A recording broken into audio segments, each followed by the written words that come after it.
سلام، میخوایم امروز کار با دستگاه پرینتر استنسیل رو بهتون آموزش بدیم.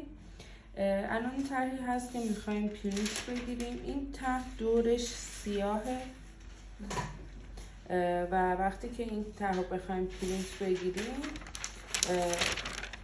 به این شکل در میاد که جوهر پرینترتون بیشتر مصرف میشه. خب برای این کار اول اینکه طرحتون رو توی یک برنامه که حالا باید ادیت بشه به این حالت در میارین، نقاط تیرش رو کاملا سفید. کاغذهای پوستی آچار باید استفاده کنین. اینم دستگاه استنسیلمون هست، دستگاه اپسون M1120.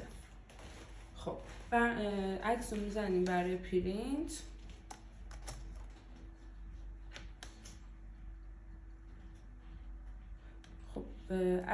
اینجا اندازه رو میتونید مشخص کنید، هم یا فول پیج باشه یا تقریبا 1/2 برگ آچارمون باشه که همون رو 1/2 میتونیم انتخاب بکنیم، یعنی برگ A5.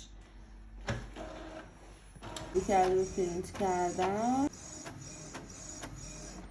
همونطور که میبینید تمام جزئیات به طور کامل استنسیل شد. با این کار کاملا میتونید یک تتو خیلی خوب داشته باشید.